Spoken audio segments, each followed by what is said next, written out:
Hola y bienvenidos a una nueva sesión. Hoy nos vamos a sumergir en un documento que es, bueno, fascinante.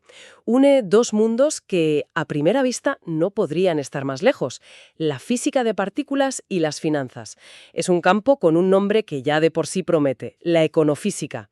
La fuente que vamos a analizar es un artículo de Tetsuya Takaishi titulado Simulaciones de mercados financieros en un modelo tipo POTS. Y nuestro objetivo es explorar cómo un modelo que en apariencia es muy simple y que imita el comportamiento de los agentes en un mercado, pues puede llegar a replicar las características tan complejas y a veces caóticas que vemos en los mercados reales. Y la clave de todo, que esto me parece lo más curioso, va a ser un elemento que a menudo pasamos por alto: la inactividad. La simple decisión de no hacer nada. Efectivamente. Y creo que la conversación de hoy va a girar en torno a una tensión muy interesante. Por un lado tenemos la elegancia casi poética de un modelo que, con tres reglas básicas, pretende explicar fenómenos que mueven billones. Y por otro, pues tendremos una voz un poco más escéptica que se pregunte ¿hasta qué punto esta abstracción tan bonita captura la realidad, que es mucho más sucia y compleja? No será una crítica, sino un diálogo entre el modelo ideal y el mundo real. Vale, pues vamos a desgranar esto. El artículo empieza poniendo sobre la mesa los llamados hechos estilizados de los mercados. ¿Qué son exactamente? Porque suena a una forma muy sofisticada de decir cosas que suelen pasar una y otra vez. Es una descripción perfecta, sí. Son patrones estadísticos tan persistentes en diferentes mercados y épocas que se consideran casi propiedades universales. El artículo se centra en tres. El primero son las distribuciones de cola gorda, o fat-tailed. A ver, imagina la distribución normal, la famosa campana de Gauss, que usamos para tantas cosas. En esa campana, los eventos muy extremos son, vamos, prácticamente imposibles. En cambio, en los mercados financieros, las grandes caídas o las subidas espectaculares, esos eventos que viven en las colas de la distribución, son muchísimo más frecuentes. El modelo busca entender por qué estos cisnes negros no son tan raros como la estadística clásica nos haría creer. Entendido. O sea, el mercado no se comporta como, por ejemplo, las estaturas de la población, donde encontrar a alguien de 3 metros es casi una imposibilidad teórica. Aquí, los gigantes y los enanos aparecen con una frecuencia que desafía esa normalidad. Exacto. El segundo hecho es la ausencia de autocorrelación en los rendimientos.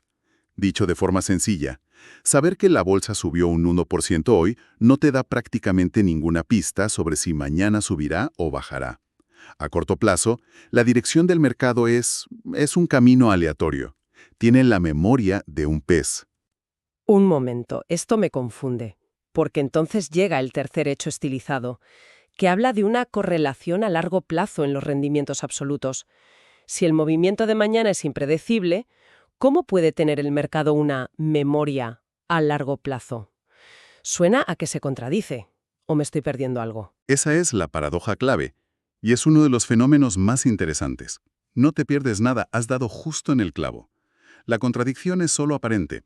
Aunque la dirección, o sea, subir o bajar, es impredecible, la magnitud del movimiento, la volatilidad, no lo es. Un día de grandes movimientos, ya sea un más 3% o un menos 3%, tiende a ser seguido por otro día de grandes movimientos. Y un día de calma chicha, pues tiende a ser seguido por más calma. A esto se le llama volatilidad agrupada o volatility clustering. Es como si el nerviosismo o la tranquilidad del mercado tuvieran su propia inercia. Ah, vale, ahora lo veo. Sabemos que es probable que mañana haya tormenta si hoy ha sido un día tormentoso, pero no tenemos ni idea de si esa tormenta traerá lluvia o un sol abrasador. Siendo un poco cínica, ¿de verdad necesitamos un modelo complejo de física para llegar a esa conclusión? Parece algo que cualquier inversor con un par de años de experiencia podría describir. Lo fascinante aquí no es solo describir estos hechos que, como bien dices, son conocidos. La pregunta que intenta responder la econofísica es el por qué profundo. Este comportamiento tan particular es el resultado de millones de decisiones increíblemente complejas, racionales, basadas en noticias, informes, datos, o puede emerger de forma espontánea a partir de reglas de interacción muy simples entre los participantes. Estos modelos no buscan predecir el mercado de mañana, sino entender, digamos, el ADN de la máquina que genera esa imprevisibilidad predecible. Buscan la causa raíz. De acuerdo, acepto el desafío. Entiendo que se busca la simplicidad que genera la complejidad. El artículo menciona un modelo precursor, el de Bornholdt, que se basa en un sistema de solo dos estados. Los agentes pueden comprar o vender. ¿Cómo es posible que algo tan binario genere la volatilidad agrupada o las colas gordas? El modelo de Bornholdt se inspira en modelos de la física que describen cómo los átomos de un imán se alinean y se basa en una tensión constante entre dos fuerzas que actúan sobre cada agente. La primera es una interacción local. Los agentes tienden a imitar a sus vecinos. Si todos a tu alrededor están comprando, es más probable que tú también compres. Es el comportamiento de rebaño, el miedo a quedarse fuera. Lo hemos visto 1000 veces. Recuerdo la locura de las acciones meme hace unos años. Daba igual lo que dijeran los fundamentales de la empresa, la gente compraba porque todo el mundo compraba. Este modelo parece capturar esa fiebre, pero sin necesidad de un foro de Reddit. ¿Y la segunda fuerza? La segunda fuerza es global y funciona al revés. Hay un factor que penaliza estar en la mayoría. Si casi todo el mercado está en modo comprar, lo que el modelo llama una magnetización alta, a los agentes individuales les resulta más atractivo hacer justo lo contrario, vender. Es el instinto de ser un contrarian, de pensar, si todo el mundo compra, el precio está demasiado alto, es momento de vender. Espera, entonces el mismo agente está siendo empujado a la vez a imitar a sus vecinos y a rebelarse contra la multitud. Eso es una esquizofrenia. Pero, pensándolo bien, sí, así es exactamente cómo se siente uno al invertir. El miedo a quedarse fuera contra el miedo a ser el último tonto en entrar a la fiesta. Es la codicia luchando contra el miedo en un bucle constante. Has capturado la esencia perfectamente. Y esa tensión, esa esquizofrenia como la llamas, es el motor que genera la complejidad. Pero aquí es donde la voz crítica debe intervenir. Es una analogía muy poderosa, pero es una simplificación extrema. Un inversor real no solo mira a sus vecinos o al sentimiento general, analiza noticias, informes, datos de inflación, decisiones de bancos centrales. El modelo ignora por completo toda esa información externa. Pero no ese es el objetivo, ver cuánta complejidad se puede generar sin factores externos, solo con la interacción pura, aislar esa variable. Sí, es un objetivo científico válido, pero la crítica es si el modelo que resulta es un juguete interesante o una herramienta con poder explicativo real. Asumir que todo el comportamiento del mercado surge única y exclusivamente de la interacción entre agentes es como intentar predecir el tiempo mirando solo cómo chocan las moléculas de aire, pero ignorando la existencia del Sol. Es una suposición muy fuerte. Es como simular un ecosistema ignorando el clima. Una crítica bastante dura. Y supongo que Takaishi, el autor, era consciente de esto, ¿no? Es ahí donde entra su idea de añadir un tercer estado. Exactamente. Su propuesta es una respuesta directa a esa simplificación. Introduce un tercer estado. Además de comprar y vender, ahora los agentes pueden estar inactivos. Y esto no es un pequeño ajuste cosmético. Lo cambia todo. Porque introduce en el modelo un concepto crucial del mundo real. La participación o la liquidez. En un mercado de verdad no todo el mundo opera a cada segundo. Hay gente que espera, que observa desde la barrera. Vale, entiendo. Se añade un botón de pausa para los agentes. Y el modelo introduce un parámetro nuevo, gamma, que controla lo atractivo que es pulsar ese botón. ¿Lo he entendido bien? Perfectamente. Un gamma alto significa que es muy caro o poco atractivo estar inactivo, así que casi todos participan. Un gamma bajo significa que es muy barato o atractivo quedarse quieto. Se puede modular el nivel de actividad general del mercado. Y aquí la pregunta clave es si este tercer estado es solo para hacer el modelo un poco más realista o si de verdad cambia la dinámica del mercado simulado de una forma que nos permita explicar algo nuevo. Entonces, ¿qué significa todo esto? Vamos a los resultados de la simulación. El artículo los presenta y, como dices, parece que la cosa cambia radicalmente dependiendo de ese nivel de inactividad. Así es. Los resultados se dividen en dos escenarios muy claros. El primero es el de baja inactividad, cuando gamma es alto. En este caso, casi todos están activos, comprando o vendiendo. El modelo se comporta de forma muy parecida a su predecesor, el de Bornholdt. Y lo más importante es que genera una distribución de rendimientos de cola gorda que sigue una ley de potencias, con un exponente que encuentran en la simulación de 2,3. Este comportamiento se asocia a los mercados desarrollados, muy líquidos, como el de Nueva York o Londres. De acuerdo. hasta aquí no hay una gran sorpresa. El modelo de 3 estados, cuando la gente no usa el tercer estado, se comporta como el de 2 estados. Lógico. ¿Qué pasa en el otro extremo? Aquí es donde viene lo sorprendente. El segundo escenario es el de alta inactividad. A medida que se baja el valor de gamma, cada vez es más atractivo para los agentes no participar. Y cuando muchos de ellos deciden quedarse al margen, la dinámica del mercado simulado cambia por completo. La distribución de los rendimientos deja de seguir esa ley de potencias. ¿Y entonces? Se transforma y pasa a ser una distribución exponencial. Un momento. Y eso es relevante. Una distribución exponencial en lugar de una ley de potencias. ¿Qué significa eso en la práctica para un inversor? Es muy relevante. El propio artículo señala que varios estudios empíricos han encontrado precisamente este tipo de distribuciones exponenciales en los datos de mercados emergentes, como los de la India o Brasil.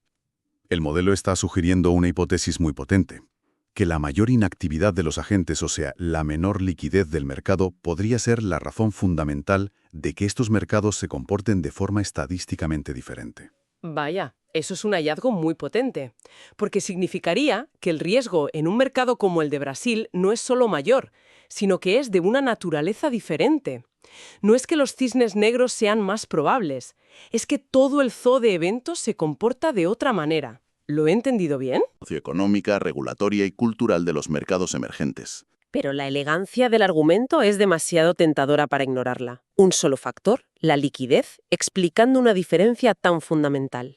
Es tentadora, sí, pero podría haber muchísimas otras razones. Marcos regulatorios distintos, flujos de capital, inestabilidad política.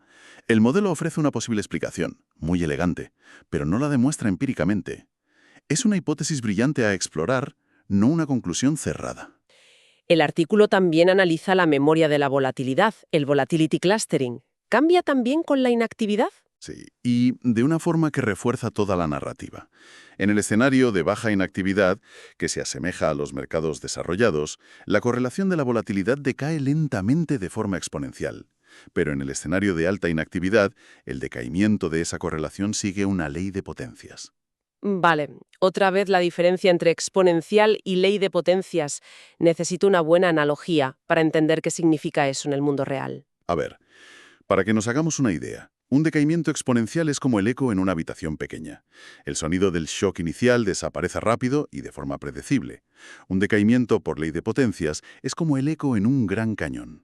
La memoria de ese shock, de un día de pánico, perdura durante muchísimo más tiempo, influyendo en los días venideros de una forma mucho más tenaz e impredecible. La resaca del pánico, digamos, dura mucho más en los mercados menos líquidos. Fantástica analogía. Entonces, de nuevo, un único parámetro, la propensión a la inactividad, no solo cambia la probabilidad de eventos extremos, sino que también altera la personalidad del mercado a largo plazo.